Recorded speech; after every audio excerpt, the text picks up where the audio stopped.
அனைவருக்கும் மாலை வணக்கம். இன்றைய மைண்ட் யுவர் மைண்ட் நிகழ்ச்சிக்கு உங்களை வரவேற்பதில் மகிழ்ச்சி கொள்கிறேன். அனைவரையும் அன்புடன் வரவேற்கிறேன். இன்றைக்கு நம்முடைய நிகழ்ச்சி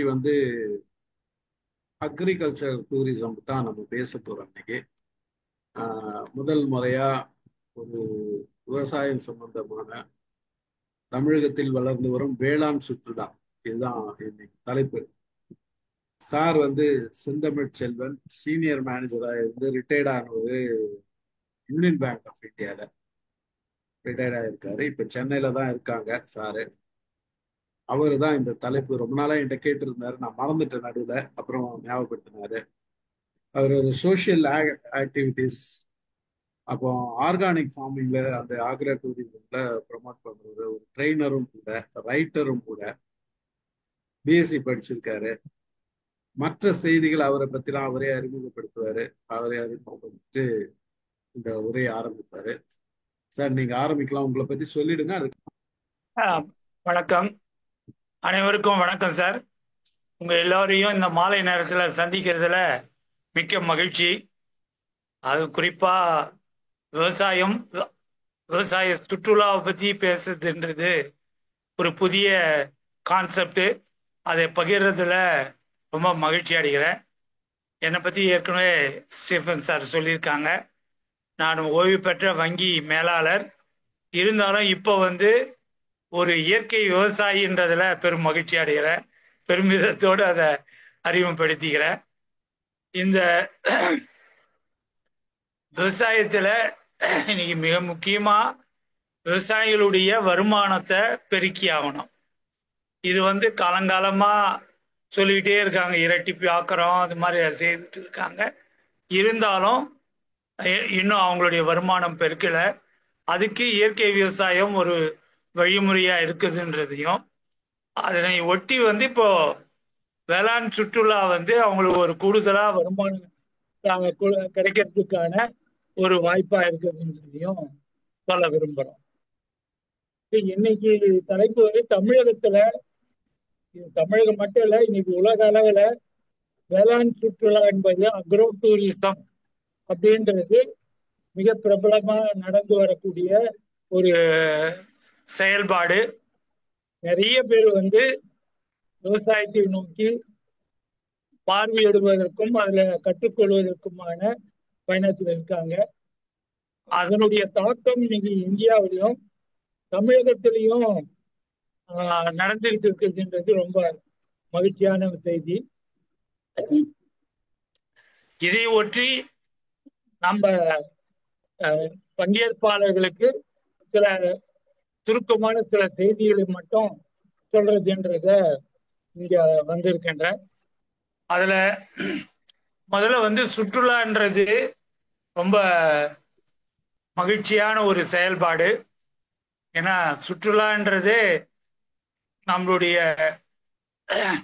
ருட்டீன் வேலையிலிருந்து மாறுபட்டு புதிய இடங்களுக்கு போய் பார்ப்பது என்பது ஒன்றாக இருந்தாலும், அதுல இறுதியில நாம் அடைவது என்பது கற்றுக்கொள்வது தான் ஒரு பயணத்திலையும் நடக்கிற மிக முக்கியமான பயனாக நாம் பார்க்கிறோம். ஸோ அந்த வகையில சுற்றுலாவை பற்றி தெரிந்திருக்கிற நாம பொறுத்தவரை அது என்ன வேளாண் சுற்றுலா, அது என்ன விவசாயத்துல போய் என்ன பார்க்க போறோம் அப்படின்றது ஒரு பெரிய கேள்வியா இருக்குது. அதை பற்றி கொஞ்சம் பேசிடலாம். முதல்ல அடுத்த ஸ்லைட் போங்க சார். அடுத்த ஸ்லைட்.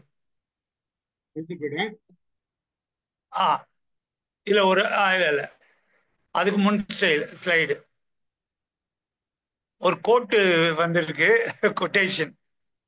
ரொம்ப அற்புதமான கொட்டேஷன். அதாவது, இந்த உலகமும் பிரபஞ்சமும் அழகானவை, அற்புதமானவை. அவற்றை எந்த அளவுக்கு நாம் புரிந்து கொள்கிறோமோ அந்த அளவுக்கு.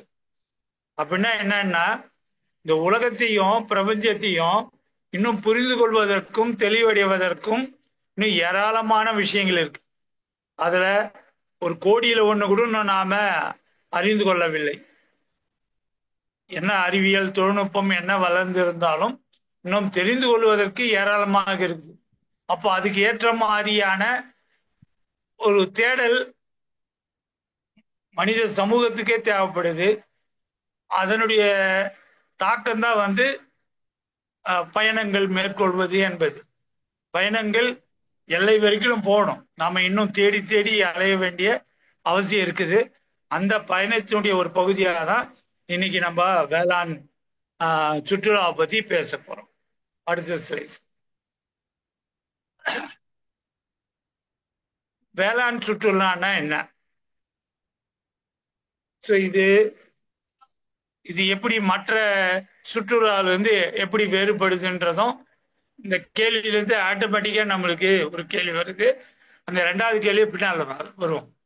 வேளாண் சுற்றுலான்னா இது விவசாயத்தையும் கிராம வாழ்க்கையையும் இயற்கை வளங்களை பற்றி நேரடியாக அனுபவங்கள் பெறுவதற்கான ஒரு வாய்ப்பாக நம்ம பார்க்கிறோம். அப்போ இதுலயும் பொழுதுபோக்கு இருக்கு, இதுலயும் சந்தோஷப்படுவதற்கான அம்சங்கள் இருக்கு. ஆனா இதையெல்லாம் தாண்டி விவசாயத்தை பற்றியும் குறிப்பா கிராமப்புற வாழ்க்கையை பற்றியும் இயற்கை வளங்கள் சுற்றுச்சூழலை பற்றி தெரிந்து கொள்வதற்கான ஒரு அற்புதமான அம்சங்களை இதுக்குள்ள இன்பில்ட் பண்ணியிருக்கிறது தான் நாம் தெரிந்து கொள்ள வேண்டிய மிக முக்கியமான அம்சமா பார்க்க. அடுத்த ஸ்லைட் சார். அடுத்தது போலாம் சார்.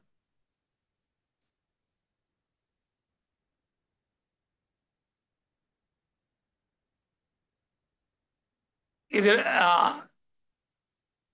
இதுக்கு முன்ன அந்த வித்தியாசம் வந்திருக்குல்ல இல்லையா? இந்த பொதுவான சுற்றுலாவிலிருந்து எப்படி வேறுபடுகிறது? அது முன் ஸ்லைட் போங்க. இப்போ முதல்ல கேட்ட கேள்விதான். இதுக்கும் பொதுவா நாம சுற்றுலா போறோம், அதுக்கு என்ன விஷயம்? ரெண்டுத்துக்கும் பொதுவான அம்சம் மகிழ்ச்சியாக நம்மளுடைய நாட்களை கழிக்கிறதுக்கான ஒரு முக்கியமான அம்சம். ஆனா இந்த வேளாண் சுற்றுலாவை பொறுத்தவரை மிக மிக முக்கியமான அம்சம் கல்வி சுற்றுலா. அது எப்படி மாணவர்கள்லாம் கல்வி சுற்றுலா போறாங்களோ அதே போலவே இந்த சுற்றுலா பொறுத்தவரையில எல்லோருக்குமான கல்வி சுற்றுலான்றது ரொம்ப முக்கியமான விஷயம். அதே போல நேரடியான அனுபவங்களை நாம வாங்குறோம். இயற்கையை நேசிப்பவர்கள் நிச்சயமாக இந்த வேளாண் சுற்றுலாவுக்கு அவசியம் வர்றதுக்கு விருப்பப்படுவாங்க. ஏன்னா இந்த வேளாண் சுற்றுலாவில் வெறும் விவசாயத்தை மட்டுமல்லாமல் விவசாய பகுதிகளுக்கு அருகாமையில் உள்ள இயற்கை வளங்களை பற்றியும் பார்வையிடுறதுக்கான வாய்ப்புகள் இருக்கு. அதே போலவே மிக முக்கியமான விஷயமா இன்றைக்கு நாட்டுப்புற கலைகளை பற்றி நேரடியாக தெரிந்து கொள்வதற்கு இது ஒரு வாய்ப்பாக அமையுது. அது என்னன்றதும் பின்னால நம்ம பார்க்கிறோம். அதே போல கிராமப்புற வாழ்க்கை, ஊரக வாழ்க்கை அப்படின்றது ரொம்ப ரொம்ப நாம் தெரிந்து கொள்ள வேண்டிய அம்சம். குறிப்பா இந்த சுற்றுச்சூழலையும் ஊரக வாழ்க்கைன்னு நம்ம கணக்கில் எடுக்கும்போது நகரத்து வாழ்க்கையிலேருந்து எப்படி மாறுபட்டு இருக்கு, அது எப்படி அமைதியான ஒரு சூழல், அமைதியான சூழல் காக்கின்ற ஒரு பகுதியாக ஊரக வாழ்க்கை அமைஞ்சிருக்குதுன்றத நம்ம தெரிஞ்சுக்கலாம். அப்துல் கலாம் இருக்கும்போது என்ன செஞ்சாருன்னா, நகரப்புறத்துல என்ன வசதிகள்லாம் இருக்குதோ அது எல்லாத்தையும் கிராமப்புறத்துல ப்ரொவைட் பண்ணணும் அப்படின்னு சொல்லிட்டு ஒரு திட்டம் கொண்டு வந்தார். புறா அப்படின்னு சொல்லிட்டு, ப்ரொவைடிங் அர்பன் ஃபெசிலிட்டிஸ் இன் வில்லேஜஸ்ன்னு சொல்லி. ஆனா இன்னைக்கு தேவை என்னன்னு கேட்டீங்கன்னா இதனுடைய மறுபக்கமாக தான் இருக்குது. கிராமப்புறங்களில் இருக்கக்கூடிய அமைதியும் கிராமப்புறங்களில் இருக்கக்கூடிய சுற்றுச்சூழலும் இன்னைக்கு நகரப்புறங்களுக்கு தேவைப்படுது. அப்போ கண்டிப்பாக நகரங்கள்ல இருக்கிறவங்க இது எல்லாம் தேவைன்னா கிராமத்தை நோக்கி வர வேண்டியிருக்கு. கிராம வாழ்க்கையை நாம புரிந்து கொள்ள வேண்டியிருக்கு. அதுக்கான ஒரு முக்கியமான டூலா இந்த வேளாண் சுற்றுலா அமைஞ்சு இருக்குதுன்றதுல நான் பதிவு பண்ண விரும்புகிறேன். அடுத்த ஸ்லைட் போலாம். இதுல விவசாயத்துல என்னதான் பார்க்கிறோம் நம்ம? அப்படின்னு வரும்போது நாம் தேர்வு செய்யக்கூடிய பண்ணை வந்து ஒரு ஒருங்கிணைந்த பண்ணையமாக இருக்கிறது நாம் பார்வையிடுறதுக்கும் நிறைய விஷயங்கள் தெரிஞ்சுக்கிறதுக்கும் உதவியா இருக்கும். அதே போலவே அது வந்து ஒரு ஆர்கானிக் ஃபார்மா இருந்ததுன்னா இன்னமும் நிறைய நம்ம தெரிந்து கொள்ளலாம். இது வெறுமனே நம்ம போய் பார்க்கறது மட்டும் இல்லாம நாம் விவசாயத்துல நாமளே ஈடுபடலாம். விவசாயிகளே பயணம் செல்பவர்களே நேராக போய் காய்கறிகளை பறிக்கிறது, பழங்களை பறிக்கிறது, கீரைகளை பறிக்கிறது, அது மாதிரி செயல்பாடுகளை நேரடியாக செய்யலாம். அவர்களுக்கு அது ஒரு மிகப்பெரிய உற்சாகமாக இருக்கும். பறிக்கிறது மட்டும் இல்லாம பழங்கள்லாம் அங்கேயே சாப்பிடலாம். இது ரொம்ப எக்ஸைட்டிங்கான அனுபவமா இருக்கும். அனுபவமா இருந்துட்டு இருக்குது. வெளிநாட்டிலேருந்து வரவங்களாம் கூட இங்க அதை அனுபவிக்கிறாங்க. அதே போல இன்னைக்கு இந்த ஒருங்கிணைந்த பண்ணையத்துல பொறுத்தவரை மூலிகை எல்லாமும் வளர்க்குறோம். இப்ப நம்ம அறிவு தோட்டத்துல மூலிகையும் வளர்க்குறோம். ஸோ மூலிகையை பற்றிய நமக்கான ஒரு ஞானத்தை வளர்த்து கொள்வதற்கும் இந்த பயணம் உதவியா இருக்கும். ஒரு மூலிகையும் அதனுடைய பயன் என்ன, அது எப்படி நம்ம பயன்படுத்திக்கணும் அப்படின்றத நாம் செய்ய முடியும்.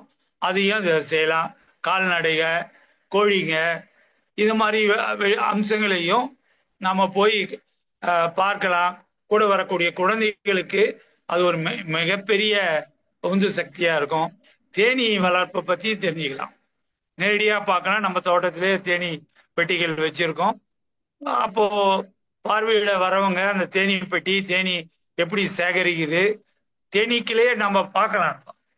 தேனீக்கள் உள்ள நுழையிறதுல இருந்து எல்லாத்தையுமே நம்ம பார்க்க முடியும். அதையும் பார்க்கலாம். அப்புறம் இந்த பண்ணையை வந்து வெறுமனே உற்பத்திக்கான ஒரு பண்ணையா இல்லாம நாம போகும்போது நம்ம சந்தோஷத்துக்காக ஊஞ்சல் கட்டி விளையாடலாம். நம்ம கிராமப்புற விளையாட்டுகள் நம்ம அங்க செய்யலாம். மாந்தோப்பு, அது மாதிரி மரங்கள் இருக்கக்கூடிய பகுதியில் இவங்க எல்லாம் கிராமத்து விளையாட்டுகளை அங்கேயே கூட விளையாடலாம். புல்லாட்டம் விளையாடலாம், கோலி, இதெல்லாம் இன்னைக்கு மறைந்து வரக்கூடிய விளையாட்டா இருக்குது. அது இந்த வேளாண் சுற்றுலா அதை தூக்கி பிடிக்கிற ஒரு அம்சத்தை செய்யுதுன்றதையும் நம்ம பார்க்கணும். அதே போல இந்த பம்ப் செட்ல குளிக்கிறதுன்றது ரொம்ப ரொம்ப எத்தனை பேருக்கு இனி இந்த பங்கேற்பவங்களுக்கு நிறைய பேருக்கு வாய்ப்பு கிடைத்திருக்கலாம். பம்ப் செட்ல குளிக்கிறது அப்படின்றது இன்னைக்கு நகரப்புறங்கள்ல ஒரு சின்ன இதுல பக்கெட்ல பிடிச்சிக்கிட்டு குளிக்கிற அம்சம்தான் இருக்குது. அப்போ பம்ப் செட்ல குளிக்கிற அம்சங்களை ஒரு ஒரு முக்கியமான வாய்ப்பா அதை பயன்படுத்திக்க முடியும். ஈவன் நீச்சல் குளங்கள் கூட சில பண்ணைகள்ல உருவாக்கி இருக்காங்க. அதையும் நம்ம பயன்படுத்திக்க முடியும். அடுத்தது சார், அதே போலவே கிராமப்புற வாழ்க்கையை பத்தி நான் ஏற்கனவே சொல்லியிருந்தேன். இந்த குறிப்பா வந்து மாட்டு வண்டி பயணம், இது இன்னைக்கு நமக்கு எல்லாருக்குமே ஒரு எக்ஸைட்டிங்கான விஷயம். ஏன்னா எம்ஜிஆர்னாவே நெஞ்சம் உண்டு நேர்மையுண்டு ஓடு ராஜான்னு அந்த மாட்டு வண்டியில போற பாட்டு தான் இன்னைக்கும் எல்லாருக்குமே ஞாபகம் வரும். அதனால இந்த மாட்டு வண்டி பயணம்ன்றது சில பண்ணைகள்ல அந்த பண்ணையிலேயே ஏற்பாடு செய்திருக்காங்க. இல்லைனாலும் அருகாமையில் இருக்க கிராமங்கள்ல போனோம்னா அந்த மாட்டு வண்டியை பயன்படுத்தலாம். முதலே ஏற்பாடு செய்துட்டோம்னா இதெல்லாம் பார்க்கலாம். இன்னொரு முக்கியமான அம்சமா ஏற்கனவே குறிப்பிட்டது போல நாட்டுப்புற கலைகள் வந்து இன்னைக்கு வந்து ஆதரவுகள் குறைஞ்சிக்கிட்டு வர்றதால, குறிப்பா இன்னைக்கு நம்ம கலை அப்படின்னாவே, நிகழ்ச்சினாவே ஒரு 10,000 பேர் உட்காந்து பார்க்குற நிகழ்ச்சி தான் ஒரு பெரிய நிகழ்ச்சி அப்படின்னு பார்க்குறோம். அந்த குழந்தைகள்லாம் பாடுற நிகழ்ச்சிகள்லாம் கூட பார்த்தீங்கன்னா ஒரு 10,000 பேர் உட்காந்துக்கிட்டு கைத்தட்டுற நிகழ்ச்சி தான். ஆனால் இன்னைக்கும் அந்த நாட்டுப்புற கலைகளுக்கான வீரியம் என்பது இன்னைக்கு இருக்குது. அதை நம்ம நேரடியாக பார்க்கறதுக்கான வாய்ப்பு இருக்குது. கூத்து கலைகள் இருக்கு, கிராமிய பாடல்கள் பாடலாம். பல பேர் வந்து இன்னைக்கும் நாட்டு நடும் போது அறுவடையும் போது நிறைய பாடல்கள் கிராமங்கள்ல பயன்படுத்துறாங்க. அந்த மாதிரி பாடல்கள் இன்னைக்கும் உயிரோட்டமா பல கிராமங்கள் இருக்குது. அதையும் நம்ம வர வச்சு பார்க்கலாம். கிராமப்புறத்துல செயல்பாட்டில் இருக்கக்கூடிய தொழில்கள், அவங்களுடைய வாழ்வாதாரத்துக்கான தொழில்களை கூட நம்ம போய் நேரடியாக பார்க்கலாம். ஓலை முடைதல், பானை செய்தல், அதே மாதிரி செங்கல் சூளை போடுறது, இது மாதிரி எது எது வாய்ப்பு இருக்குதோ நம்ம போய் பார்க்கலாம். இதுல சிலம்பம், கும்மி விளையாட்டு, இது மாதிரி விளையாட்டுகளை நம்ம செய்யலாம். வாய்ப்பு இருக்கும்போது சில நேரங்கள்ல கிராமப்புறங்கள்ல மிக அற்புதமான விஷயம் வந்து நடக்கக்கூடிய கோயில் திருவிழாக்கள். ஸோ நம்முடைய சுற்றுலாவையே அந்த திருவிழாக்கள் நடக்கிற நேரங்களில் நம்ம ஃபிக்ஸ் பண்ணிக்கிட்டோம்னா அந்த திருவிழாக்கள்லையும் பங்கேற்கலாம். திருவிழாக்கள் என்ன செய்கிறாங்க, மக்கள் எப்படி அதில் ஈடுபடுறாங்க அப்படின்ற அம்சங்கள்லாம் நம்ம பார்க்கறதுக்கான வாய்ப்பு இருக்குது. அது ஏன் நம்ம செய்யலாம். அடுத்த ஸ்லைட் போலாம். அடுத்து வந்து சுற்றுச்சூழலுக்கான மிக முக்கியமான அம்சம். அப்போ கிராமத்துக்கு போறதுன்றது இயற்கை வளங்களை நாம நேரடியாக போய் பார்க்கறது. நீங்க கிராமங்கள்ல இயற்கை வளங்கள்லாம் அப்படியே இருக்கு அப்படின்ற ஒரு மூட நம்பிக்கையில நாம எல்லாம் நின்றுகிட்டு இருக்கோம். ஆனா உண்மையிலே என்னன்னு கேட்டீங்கன்னா கிராமப்புறங்களையும் இயற்கை அழிந்து கொண்டு வருதுன்றது தான் நம்ம சோகமான உண்மை. இதை நம்முடைய அடுத்த தலைமுறைக்கு சொல்ல வேண்டிய அவசியம் இருக்கு. நாம் எல்லாரும் அடுத்த தலைமுறைக்கு இந்த பூமியை பத்திரமா கொடுத்துட்டு போனோம் அப்படின்னு சொல்லி பல நேரங்களில் நம்ம பேசுறோம். ஆனா உண்மையில என்ன நடக்குதுன்னா இப்பொழுதே இந்த பூமி வந்து அழிந்து வர்றதுன்றது தான் நம்ம கண்கூடா நம்ம பார்க்குற விஷயங்களா இருக்கு. அதனால இதை பற்றிய ஒரு பார்வையை நமக்கும் உருவாக்க வேண்டியிருக்குது. நம்முடைய குழந்தைகளுக்கு மத்தியில அதை பற்றிய ஒரு புரிதல் உருவாக்கணும். ஏன்னா நம்முடைய சுற்றுச்சூழல முக்கிய பங்கு வகிக்கிறது வந்து நீர்நிலைகள் தான். ஏரிங்க, குளங்க, ஆறுகள், ஓடைகள், இது எல்லாம் என்ன ஒரு ஒரு நீர்நிலைக்கும் ஒரு பங்கு இருக்குது. அது எப்படி உருவாகுது, அது எப்படி விவசாயத்துக்கும் மக்களுக்கும் பயன்படுதுன்ற விஷயத்த சொல்லணும். அப்போ இன்னைக்கு கிராமங்களையும் சுற்றுச்சூழல் அழிந்து வர்றதுக்கு மிகப்பெரிய காரணமா இருக்கிறது இந்த நீர்நிலைகளை நாம வந்து கவனம் செலுத்தாத வர்றது தான் மிக முக்கியமான காரணம். பார்த்தீங்கன்னா ஒரு ஊர்லயும் வந்து இந்த குளங்கள் இருக்கும். இந்த குளங்களுடைய மிக முக்கியமான ரோலா நம்ம பார்க்கறது என்னன்னா ஒரு கேட்ச்மெண்ட் ஏரியாவிலேருந்து தண்ணியை கொண்டாந்து குளத்துல சேர்க்கும். அந்த குளத்து நீர் என்பது சுற்று வட்டாரத்தில் இருக்கக்கூடிய எல்லா கிணறுகள்லையும் தண்ணியை சுரக்க வைக்கிறதையும் தண்ணியை ரீட்டைன் பண்ற வேலையும் செய்யுது. அதே தான் ஏரிகளும் செய்யுது. அப்போ இன்னைக்கு கேட்ச்மெண்ட் ஏரியாவில் எல்லாத்துலேயும் வீடுகள் கட்டுறது அது மாதிரிலாம் நடக்கிறதால தண்ணி வந்து வரத்து வந்து இந்த நீர்நிலைக்கு வரதில்லைன்ற அந்த செய்தியெல்லாம் நேரடியாக பார்க்கும்போது அதை நம்முடைய பார்வையாளர்களுக்கு விளக்க வேண்டிய அவசியம் இருக்கு. அதுக்கு நிச்சயமாக இந்த வேளாண் சுற்றுலா ஒரு உதவிகரமாக இருக்கும். அதே போலவே குறுங்காடுகள் வளர்க்குறாங்க, குறுங்காடுகள் போய் பார்க்கலாம். அதே போல மலைகள், குன்றுகள் இதெல்லாம ஏறி பார்க்குற ஒரு அனுபவத்தை கொடுக்கலாம். வாய்ப்புள்ள இடங்கள்ல ட்ரெக்கிங் போறது அந்த மாதிரி அம்சங்களையும் நம்ம இணைக்கலாம்.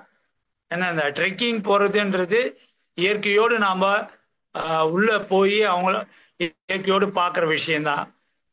பறவைகளை பார்க்கறது மற்ற எல்லாத்தையுமே அந்த மலைகளை பார்வையிடும் போது நம்ம பார்க்க முடியும். நம்ம அறிவு தோட்டத்திலே பார்த்தீங்கன்னா பக்கத்திலே ஒரு மலை இருக்குது. நிறைய நேரங்களில் மயில்கள் உட்பட அந்த மலையிலிருந்து பண்ணைகளுக்கு வர்றதை நாங்கள் பார்க்குறோம். அதே போல பன்றிகள், காட்டு பன்றிகள் மிகப்பெரிய தொந்தரவு இந்த காட்டு பன்றிகளால் வருது. அது விவசாயி எதிர்நோக்கிற பல பிரச்சனைகள்ல அதுவும் ஒன்று. இதை பற்றியெல்லாமும் தெரிந்து கொள்ள வேண்டிய அவசியம் இருக்குது. அதையும் நம்ம இந்த முக்கியமா இந்த அம்சங்கள்ல நம்ம சொல்ல முடியும். அதையும் சொல்லலாம். அடுத்து போலாம். அப்போ இவ்வளவு விஷயங்கள் பங்கேற்கிற பயனாளி பயன்பட்டு வருகின்ற நண்பர்களுக்கு உதவியா இருக்கு. சரி, இதனால பொதுவா என்ன நன்மைகள் அப்படின்னு பார்க்கும்போது விவசாயிகளுக்கு இதுல கூடுதல் வருமானம் கிடைப்பதற்கான வாய்ப்பு இருக்குது. வரக்கூடிய பயணிகள் இருந்து ஒரு குறைந்தபட்ச கட்டணமா ஒரு 50 ரூபாய் 100 ரூபாய் வாங்குறதுன்றது அந்த விவசாயிகளுக்கு பாக்கெட் எக்ஸ்பென்ஸுக்கு உதவியா இருக்கும். அதே போல மதிய உணவு ஏற்பாடு பண்ணி கொடுக்கறதும் அந்த விவசாயிகளே செய்ய முடியும். அதுல இருந்தும் அந்த விவசாயிகளுக்கு வருமானத்தை நாம உருவாக்கி தர முடியும். இன்னொரு முக்கியமான விஷயம், இந்த பயணித்து வரக்கூடிய இந்த பயணிகள் இருந்து வெறும் பண்ணைய பார்வையிடுவது மட்டும் இல்லாம இந்த விவசாய சிறு தொழில்கள் மூலம் உற்பத்தி பண்ற பொருளை சந்தைப்படுத்துற ஒரு இடமாவும் இந்த வேளாண் சுற்றுலாவை பயன்படுத்திக்க முடியும். உதாரணத்துக்கு இந்த மில்லட்ல நிறைய ஐட்டம்லாம் இப்போ தயார் பண்றாங்க சிறுதானியங்கள்ல. அந்த மாதிரி பொருட்கள்லாம் அங்கேயே நம்ம விற்பனை பண்ண முடியும். அப்போ இது விவசாயிகளுக்கு, விவசாயம் சார்ந்த தொழில் செய்பவர்களுக்கு ஒரு கூடுதலா வருமானம் உருவாக்குவதற்கான ஒரு வாய்ப்பா இருக்கு. சரி, எந்த ஒரு வாய்ப்பையும் நாம எப்படி பயன்படுத்திக்கிறோன்றது தான் ரொம்ப முக்கியமானது. அப்போ நாம இத விரிவா யோசிக்கிறேன்னு சொன்னா கண்டிப்பாக விவசாயிக்கும் வருமானம் வரும், இதுல தொழில் செய்யக்கூடியவங்களுக்கும் வருமானம் வரும். அதையும் நாம உருவாக்கி கொடுக்கலாம். அதே போல இளைஞர்களுக்கு இதுல இந்த சுற்றுலா என்பதே ஒரு புது கான்செப்ட். இளைஞர்களுக்கு ஒரு புது ஐடியா. டெக்னாலஜியும் வளர்ந்திருக்கக்கூடிய இந்த காலகட்டத்தில் வேளாண் சுற்றுலான்றது ஒரு new concept, new way of employment. ஏன்னா இதை ஆர்கனைஸ் பண்றது இதெல்லாம் தனியா நடந்துடாது. அப்போ இளைஞர்கள் வராங்கன்னா அவங்களுக்கான ஒரு வேலை வாய்ப்பாக இதை பார்க்கலாம். எங்கெங்கெல்லாம் சுற்றுலா போற மாதிரியான பண்ணைகள் இருக்கு, அங்க எப்படி ஒருங்கிணைக்கிறது, அதே போல இந்த தொழில் செய்யறவங்க எல்லாரையும் இணைக்கிறது எல்லாமே இந்த இளைஞர்களுக்கான ஒரு புத்துணர்வு ஊட்டக்கூடிய ஒரு வேலை வாய்ப்பா இருக்கு. அப்ப அந்த பண்ணைகளை பார்வையிடும் போது தேனீ சேகரிக்கிறது, அது மாதிரி கூட நிறைய இதுவை நம்முடைய இனோவேஷன்ல அதை இணைக்க முடியும். அதையும் நாம புரிந்து கொள்ள முடியும். இயற்கை விவசாயம் பொறுத்தவரை ஒரு மக்களுடைய கவனத்தை பெறுவதற்கான ஒரு வாய்ப்பு இருக்கு. அது இந்த சுற்றுலாவில் அவசியம் நடக்கணும்னு நம்ம எதிர்பார்க்கிறோம்.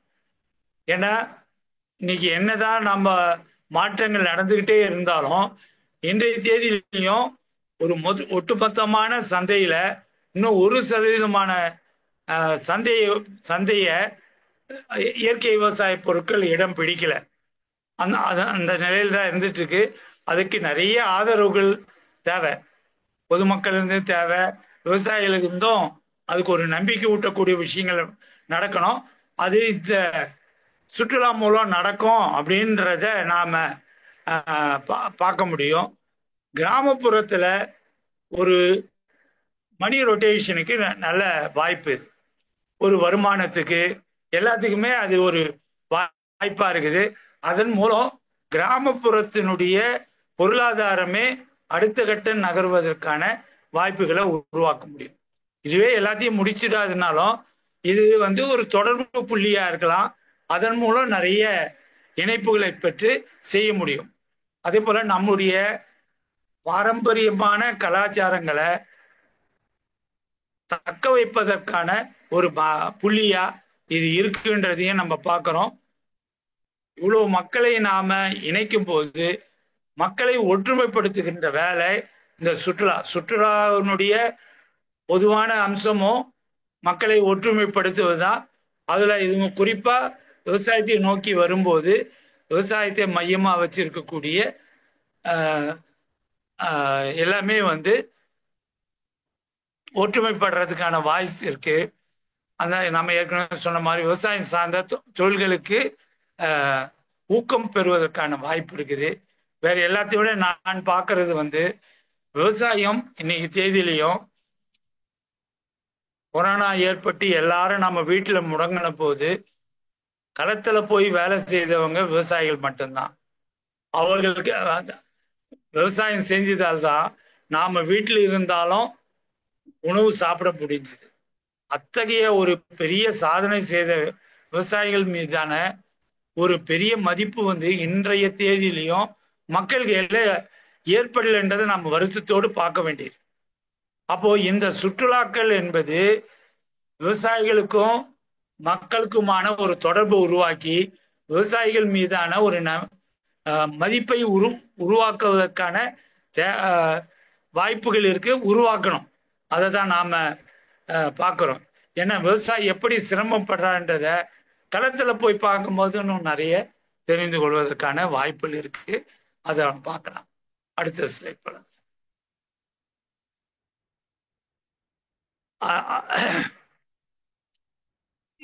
இதெல்லாம் சொல்லும் போது இப்போ ஒரு விவசாயியா இருந்து என்ன கேள்வி கேட்பாங்கன்னா, சரியா என் பண்ணையை கூட வேளாண் சுற்றுலா மையமா உருவாக்குவேன் நான், நீங்க சொல்றது பார்க்கும்போது வாய்ப்பு இருக்குதே அப்படின்னா நான் என்ன செய்யணும்? என் பண்ணையில நான் வந்து சுற்றுலா மையமா அதை மாத்தணும்னா என்ன செய்யணுன்றது ரொம்ப முக்கியமான கேள்வியா இருக்கு.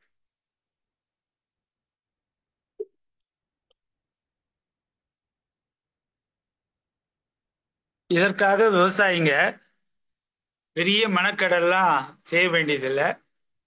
குறிப்பா வந்து சில உள்கட்டமைப்புகளை நம்ம தோட்டத்துக்கு நம்ம இவ்வளவு நாள் வந்து விவசாயிகள் போற மட்டும் இல்லாம வெளியிலிருந்து ஆட்கள் வராங்கன்றதால அதற்கான சில கட்டமைப்புகளை உருவாக்க வேண்டியது இருக்கு.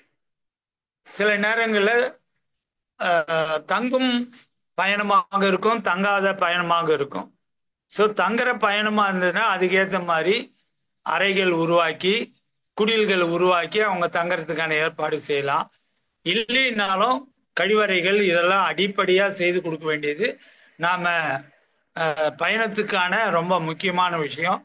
அதே போல வரவங்களுக்கு விளக்கம் சொல்கின்ற மாதிரி ஒன்று விவசாயிகளே தயார்படுத்திக்கணும், அல்லது ஒரு பகுதி நேர கருத்தாளர்களை அதுக்கு பயன்படுத்திக்கலாம், அல்லது தெரிந்த நண்பர்களை கூட வர சொல்லி விளக்குற முக்கியமான அம்சத்தை செய்யலாம். அடுத்த ஸ்கிரீன் சார்.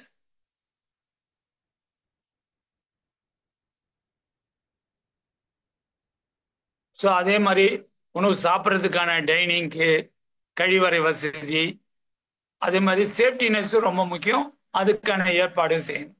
அடுத்து போடாது.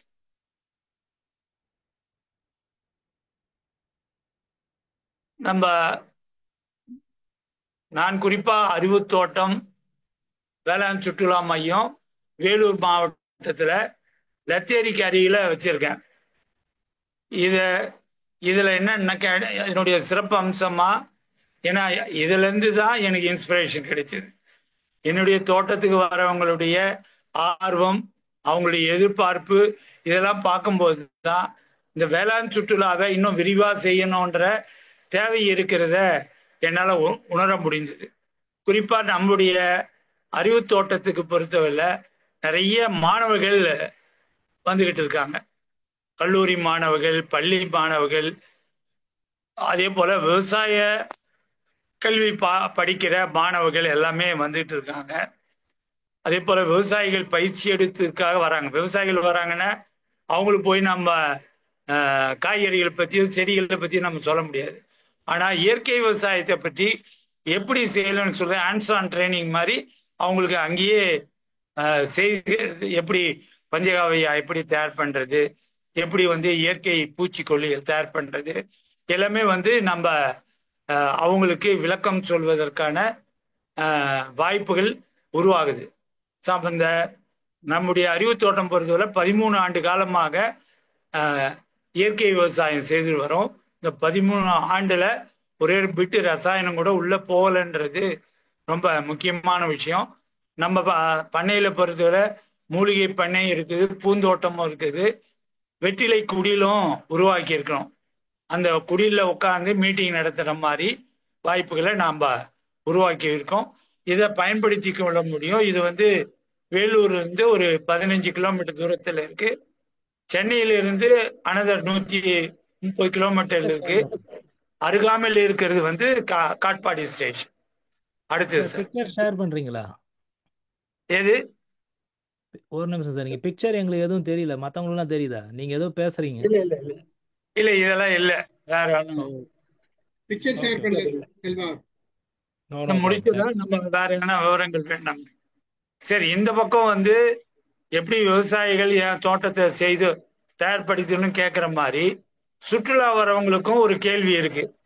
நாங்க சுற்றுலா வரணும், வேளாண் சுற்றுலா வரணும். சுற்றுலான்னா கூட நிறைய விவரங்கள் கிடைக்குது. கைட் புக் இருக்கு, ஏஜென்ட்டுங்க இருக்காங்க, அப்படிலாம் இருக்கு.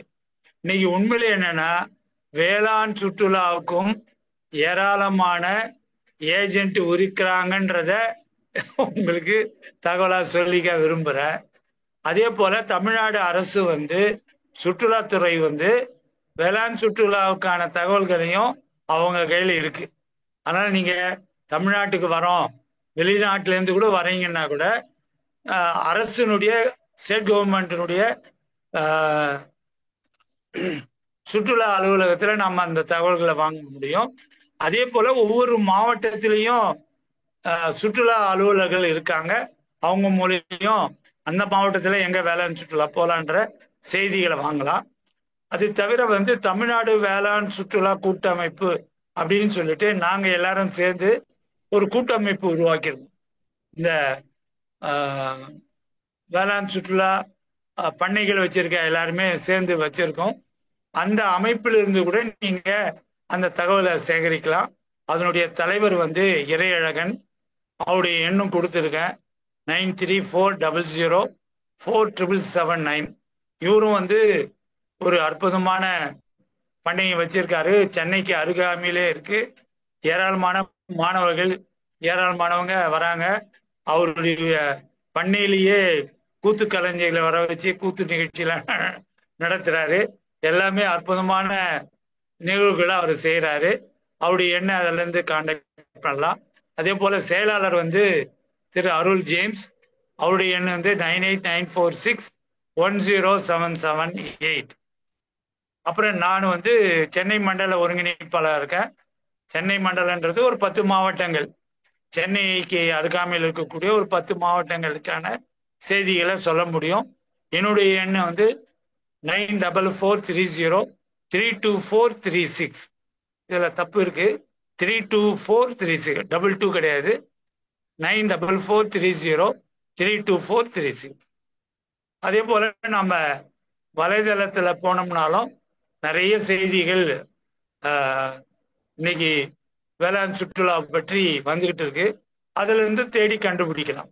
இன்னைக்கு அதுதான் இதுதான் வலைதளம் தான் ஒரு முக்கிய சோர்ஸ் ஆயிடுச்சு. அந்த இது மூலம் நம்ம போடலாம். நிறைய விக்கிபீடியா மெசேஜும் இருக்குது, வலைதளத்தில் இருக்கு, இது இல்லாம இருக்கு. இது ரொம்ப முக்கியமானது. அதே மாதிரி எப்படி துவக்கும் போது ஒரு கவிதையோ, அதே போல முடிக்கும் போது நம்முடைய பாரதியாருடைய ஒரு கவிதையோடு இதை முடிக்கலாம். இவ்வுலகம் இனிது, இதிலுள்ள அனைத்தும் இனிமையுடைத்து, காற்றும் இனிது, தீ இனிது, நீர் இனிது, நிலம் இனிது, ஞாயிறு நன்று, திங்களும் நன்று, வானத்து சுடர்களெல்லாம் மிக இனியன, மழை இனிது, மின்னல் இனிது, இடி இனிது, கடல் இனிது, மாலை இனிது, காடு நன்று, ஆழுகள் இனியன. அடுத்து சார், உலோகமும் மரமும் செடியும் கொடியும் மலரும் காயும் கனியும் இனியன, பறவைகள் இனியன, ஊர்வனவும் இனியன, விலங்குகளெல்லாம் இனியவை, நீர் வாழ்வனவும் நல்லவை, காத்தல் இனிது, காக்கப்படுதல் இனிது. மகாகவி பாரதியார். நன்றி சார். கேள்விகள் கேட்கிறா? அருமை அருமை அருமை. எல்லாரும் கைத்தட்டலாம் சார். நன்றி சார். நல்ல விழிப்புணர்வு இது கொடுத்தீங்க, உரை கொடுத்தீங்க. இது வந்து மக்கள் எல்லாரும் போறாங்க, அங்கங்க எங்கேயாச்சும் கிராமம் இருந்ததுன்னா அங்க அது பக்கத்துல என்ன இருக்குது அப்படின்றத சுத்தி பார்ப்பாங்க, பார்த்துட்டு வந்துருவாங்க. பட் இதுக்குன்னே ஒரு திட்டமிட்டு அந்த திட்டத்துக்கு பிரகாரம் நம்ம என்னெல்லாம் பார்க்கலாம், அங்க போனா தங்க முடியுமா அப்படின்ற செய்தியெல்லாம் கொடுத்தீங்க.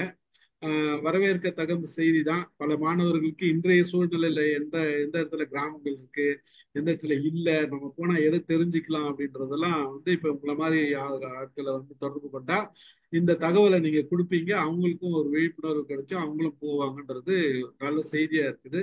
மகிழ்ச்சி. உங்களோட இது நான் பேசுவோம் தொடர்ந்து. செல்வா வாங்க.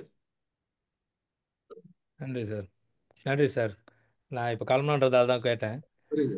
ரொம்ப ரொம்ப நன்றி சார். நீங்கள் இது கொண்டு வர்றது இது கண்டிப்பாக நம்ம நாட்டில் வந்துட்டு பெருசாக வளரணும். இங்கே ஆல்ரெடி நல்லா வளர்ந்துருக்கு. நான் யூஎஸ்லேருந்து பேசுகிறேன். இங்கே ஆல்ரெடி வளர்ந்துருக்கு. இது வந்து நல்லாவே வந்து ஃபார்மர்ஸ்க்கு வந்து யூஸ்ஃபுல்லாக நிறைய ப்ரோக்ராம்ஸ் வச்சுருக்காங்க.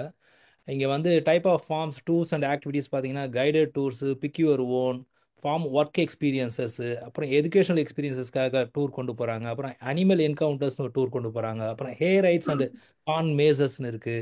இதெல்லாம் நிறைய கான்செப்ட் வச்சுருக்காங்க. இந்த பிக் யுவர் ஓன் என்னன்னு பார்த்தீங்கன்னா செர்ரி பிக்கிங், ஸ்ட்ராபெரி பிக்கிங், இந்த மாதிரி எது வேணாலும் நீங்கள் போய் பிக்கிங் போய் நம்ம பேஸ்கெட்டை கொண்டு போய் நம்மளே போய் நம்ம வேணுன்ற அளவுக்கு எடுத்துக்கிட்டு கொண்டு வந்து நம்ம எவ்வளோ வேணுமோ அதை எடை போட்டுட்டு எவ்வளோ வேணுமோ அதை வாங்கிக்கலாம், பேலன்ஸ் அவங்ககிட்ட கொடுத்துடலாம். ஸோ அவங்களுக்கு பிக்கிங் பண்ணுறதுக்கான மேன் பவர் குறையுது நீங்கள் போய் பண்ணுறதால. அது ஸோ பிக்யூர் ஓன் அது நிறைய பேர் இங்கே சம்மரில் பண்ணுறாங்க. ஃபார்ம் ஒர்க் எக்ஸ்பீரியன்ஸஸும் வந்து நிறைய பேர் வந்து வாலண்டியரிங் பண்ணிக்கிட்டு அங்கே போயிட்டு அவங்க கூட ஒர்க் பண்ணுறாங்க. அவங்க சொல்கிறத போய் கற்றுக்குறாங்க. அவங்களே சம்டைம் வந்துட்டு க்ளவுஸு ஷூஸ் எல்லாம் கொடுப்பாங்க. இல்லை சில ஃபார்ம்லாம் வந்துட்டு நீங்களே கொண்டு வாங்கன்னு சொல்லுவாங்க. அப்புறம் அனிமல் என்கவுண்டர்ஸு, அப்புறம் கான் மேசர்ஸ்ன்றது வந்து இங்கே எப்படின்னா இந்த சோளக்காடு இருக்குது பாருங்கள், சோளக்காடை வந்து அழகாக மேஸ் மாதிரி அங்கங்கே கட் பண்ணி வச்சுட்டு அது உள்ளே உங்களை விட்டுடுவாங்க. நீங்கள் போயிட்டு உள்ளே காணாமல் போயிடுவீங்க, தேடி கண்டுபிடிச்சி வரணும். ஸோ இந்த மாதிரி நிறைய ஆக்டிவிட்டீஸ் இதுக்கு எல்லாத்துக்குமே மினிமம் ஒரு காசு வசூல் பண்ணுறாங்க ஃபார்மர்ஸ். அதாவது அவங்களுக்கு இன்கம் வந்துட்டு வெறும் இந்த மகசூல்லேருந்து மட்டும்தான் வரணும் இல்லாமல் மற்றபடி பப்ளிக் எல்லாருமே இது இல்லாமல் அவங்க என்ன பண்ணுவாங்க, சேல் பண்ணுவாங்க. இப்போ ஸ்ட்ராபெரிக்குன்னு வச்சுருக்காங்கன்னா ஒரு ஷெல்டர் அங்கே போட்டுட்டு அதுக்கு மட்டும் இருக்காது, லோக்கல் தேன், லோக்கலில் இருக்க காய்கறிகள், மற்ற ஃபார்மர்ஸோட மெட்டீரியல், அவங்களதே வேறு தோட்டத்தில் இருக்க எல்லாத்தையும் கொண்டு வந்து வச்சுருப்பாங்க. நம்ம அங்கே போனோம்னா அவங்கள சப்போர்ட் பண்ணுற விதமாக நம்ம அந்த பிக்கிங்கையும் முடிச்சுட்டு அந்த ஆக்டிவிட்டீஸும் முடிச்சுட்டு அந்த எல்லாம் தேன் அது இதெல்லாம் வாங்கிட்டு வரும்போது அவங்களுக்கு அதில் ஒரு ப்ராஃபிட் கிடைக்குது, டைரெக்டாக மணி கிடைக்கும் போது. நடுப்புற அந்த இடைத்தரகரும் இல்லாமல் நம்ம எப்படி உழவர் சந்தை வச்சுருக்கோம் அந்த மாதிரி. ஸோ இந்த மாதிரி ஆக்டிவிட்டீஸோடு இருக்கும்போது மக்கள் வந்து வேற ஏதோ அவங்கள பண்ணிக்கணுன்றதுக்காக வராங்க இல்லைங்களா, அப்போது இது ரொம்ப ரொம்ப உபயோகமாக இருக்குது. இந்த பாத்ரூம் ஃபெசிலிட்டி இதெல்லாம் இதுக்குமே என்ன பண்ணலான்னா, இப்போ நம்ம வந்து நம்மளுடைய ஃபார்ம் இருக்க இடத்துக்கு பக்கத்தில் ஏதாவது பெட்ரோல் பங்க் இருக்குது, அங்கே வந்துட்டு பாத்ரூம் ஃபெசிலிட்டிலாம் இருக்குன்னா நீங்கள் அவங்க கூட கூட ஒரு டைப் மாதிரி வச்சுக்கலாம். இது மாதிரி இந்த டைமில் எங்கள் ஆட்கள் நிறைய பேர் வருவாங்க, உங்களுக்கு ஏதாவது மினிமம் ஃபீ மாதிரி தரும், பாத்ரூம் ஃபெசிலிட்டி யூஸ் பண்ணிக்கணும்னா அவங்க யூஸ் பண்ணிப்பாங்கன்ட்டு. நீங்கள் அதுக்குன்னு கூட கட்டணும்னு அவசியம் இல்லை. இது கூட ஒரு ஒரு ஐடியா தான். இங்கே அப்படி தான் ரோட்டில் இருக்கிற ஏதாவது ஃபார்ம்ஸ்லாம் போனோம்னா அங்கே பாத்ரூம் ஃபெசிலிட்டினா பக்கத்தில் என்ன கேஸ் ஸ்டேஷன் இருக்கோ அங்கே போய் யூஸ் பண்ணிக்கலாம். அங்கே வந்து இங்கே ஃப்ரீ தான், பட் அங்கே நம்ம சொல்கிற நம்ம டைப் வச்சுக்கலாம். இந்த மாதிரி நிறைய பிளான் பண்ணி நம்ம வந்து மக்களை வந்து கவரலாம். உழவர்களுக்கு ரொம்ப உதவியாக இருக்கும். ரொம்ப நன்றி சார், இதை நீங்கள் கொண்டு வந்ததுக்கு டாபிக்கு. சந்தோஷம். மகிழ்ச்சி சார். மகிழ்ச்சி செல்வா. மகிழ்ச்சி. நன்றி.